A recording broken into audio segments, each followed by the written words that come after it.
Hello and welcome to the Heron Outlet. I'm Alex Swinley. That is Austin Robillard, and that is Ian Hess.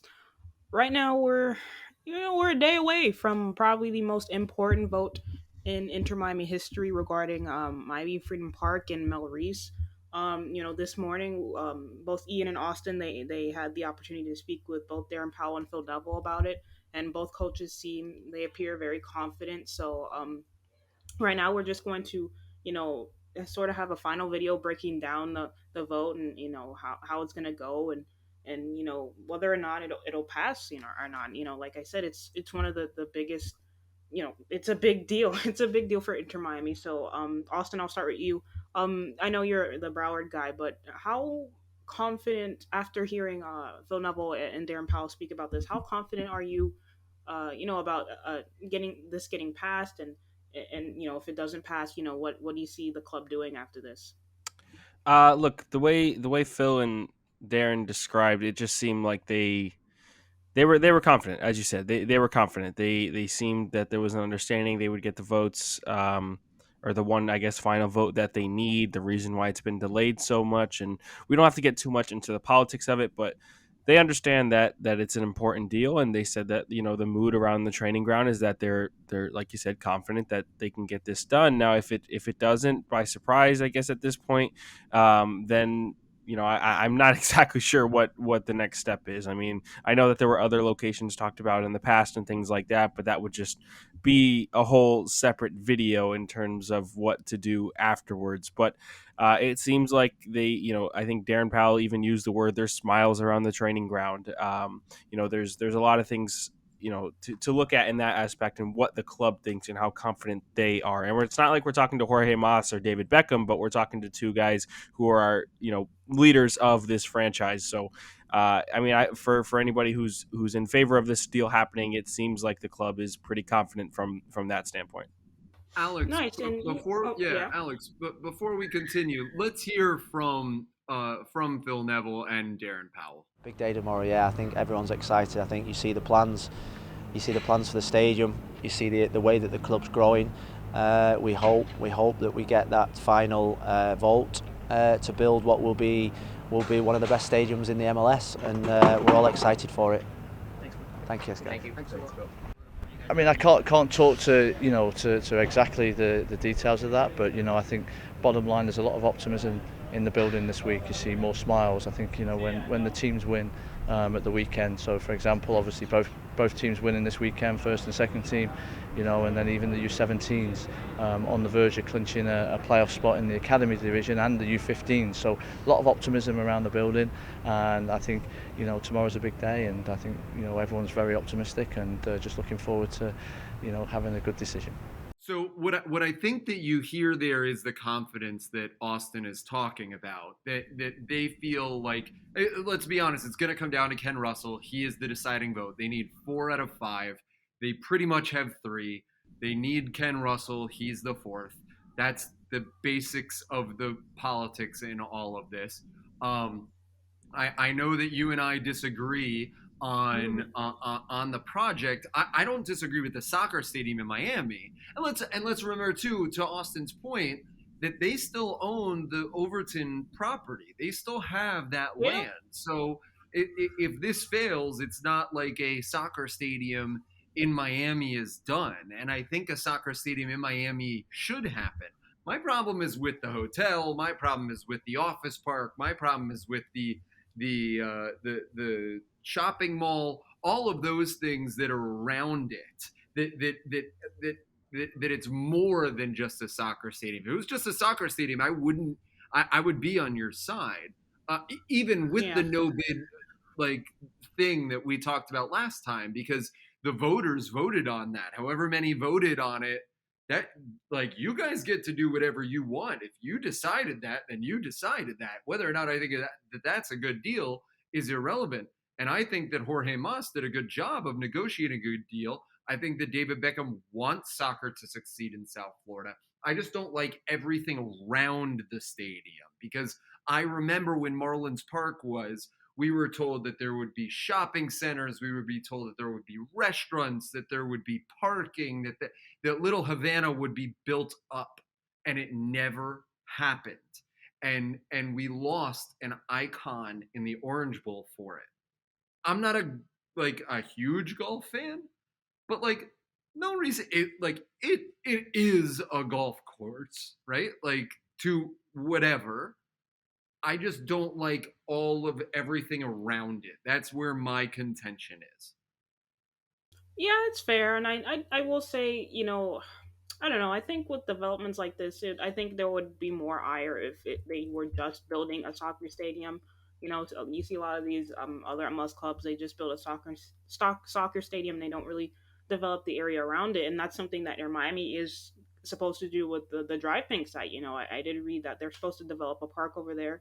I'm sure it will happen. I'm just, there's probably just a bunch of other things going on at the moment. But you're supposed to develop the surrounding areas. You look at the Hard Rock Stadium for one, up there in Miami Gardens, and it's basically stadium and nothing. You're right in the middle of a residential area, and I think that Moss doesn't want that to happen with Miami Freedom Park. He wants to make it as sort of a hub where you can have stadium plus other parks and hotel and whatnot, just so it's not just a stadium where it's just sitting there half of the year, maybe not being used. The Miami Freedom Park area could be used. It's a multi, just purpose, place where not only with the current iteration of Melreese, it's a park that you have to pay to get on. It's technically public, but you do need to pay to get on it. I can't walk on there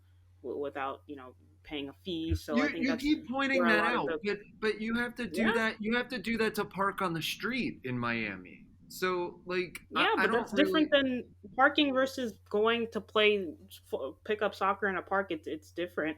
I'd honestly like. I think that's why people are confused because something like Miami Free Park, they're going to come over and make it a free park area. But with this current iteration of Malreese, you're not able to do that. So to see the Corbins of the world sitting there saying defending this, people who are for this, not necessarily me, but I've read a lot of people who are for this. They can get upset that they're, hey, not only are you trying to derail the stadium deal, do you not want actual green space in South Florida where there's not a lot of parks? It's just for them, they seem very, confused, and that's where a lot of the frustration comes from. I feel. Can I ask a question to both of you? Can I pose Yeah, it? This whole thing about it's going back to Ian's point and now your point too, Alex, about the difference between just being a stadium and then having things around the stadium. It's more of a modern idea to start to when they're building stadiums to have things around it in order to for investments, real estate deals, all these kinds of things. There's That's more of a modern idea. And every other stadium that I've been to across the country that I've been privileged to be able to go to, whether it was Austin a couple of weeks ago, Atlanta, Nashville, Portland, that's not normal, right? And so this Mel Reese thing, if if it was an idea to just have a stadium, if it's something that Ian wanted, Ian, are you against, or how do I'm not sure how to pose this question. I'm I not want to find against the out if stadium. I'm no, not no, against the and this stadium. is what I'm saying. Are you against, if you're not against a stadium, are you against using the Melreese property, and should they use No, the Overtown place that they property, like the what they purchased? Like, do they need to move away from that? Because the Melreese property is huge, and to only have a stadium there, it's going to be way too much space. And so that's my question. And for Alex, are you not okay with just having a stadium, and you want to have all these other things around it, and you know I'm trying to figure out the reason for that, because, like I said, it's more of a modern idea that in turn is just going to be profit for the owners. At the same time, yes, it's going to give a lot of opportunities, jobs, and things like that for the people and residents of Miami. However, like I said, this is a modern idea, and soccer stadiums aren't normally built in the way that we're trying to see, or that we're getting proposed. I want to be clear. I am not against the stadium. I am not against that stadium being at Melreese. I am not against anything being built around that stadium, shopping malls, office parks, hotels, parking, etc. All of that is fine. And I'm fine for the voters of Miami deciding what they want. I'm not a Miami resident. What I and I'm fine with Jorge Mas negotiating the best deal possible for him. And I think that he's done a good job of that. I think that that's fantastic and will build soccer in South Florida for the foreseeable future. I just don't think it's a good deal for the residents of Miami. That's my opinion. I'm in the 40% of people that would have voted no. I'm totally for a stadium. I'm So totally for can all I of ask that. what's the difference then between taking Mel Reese and just building a stadium on it versus taking Mel Reese and putting all of these other Miami doesn't have business land expenditures anymore. on it? There's no land for Miami real estate deals. There's no land So to then why build wouldn't up. if you want it so the whole thing with Mel Reese though is that it's a large property. It is a The massive largest massive deal in property. South in Miami history. It's the Right. largest real And you estate can't deal in just put a Miami stadium history. there because then you end up having more wasted space, no? Right, but you're giving him all of that land. And so like you So can't why take so why it not back think later and say fair? like, "Oh, That okay, that I'm going to like use the free market to compete over the valuation of what this land is worth." That's his for nearly 100 years now. Like you've just I will completely say given that the away. Overtown site, while it's a good idea, it's going to continue gentrifying neighborhoods and this place, I low agree with income that too. housing. Yeah. So yeah. that's not. There's good It's and a. bad in It all of is an these. option, but it's not. So let me It's ask Alex, let me ask you then about yeah. the difference between building a soccer stadium and then building a soccer stadium with all of these other business expenditures and parks and things like that.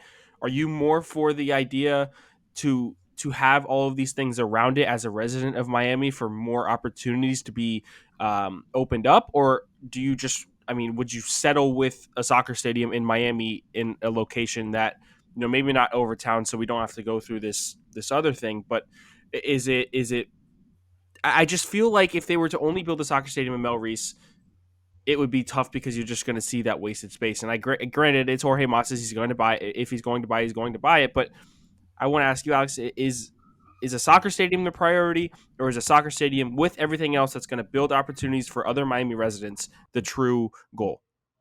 Absolutely. Of course, it's the soccer stadium is a priority, but Beckham wants to turn a profit, obviously, and so does Moss. So of course, they're not going to just build a stadium like some of these other clubs. They're going to want to put other things there for entertainment and whatnot. And like I said, I keep going back to the free parkland. There's not a lot of parks down here that are completely open and free. So the fact that they're going to do something like this, I think a lot of Miami-Dade residents see this as a plus because you literally cannot go anywhere down here without just public parks down here are just non-existent and or just not really playable. So I don't know. I just see this as a disregarding all of the political stuff because that's another thing that I could get into. That's so yeah, just it's just crazy. But it's just I don't know. It just seems like an advantageous thing. The one thing that I'm worried about is the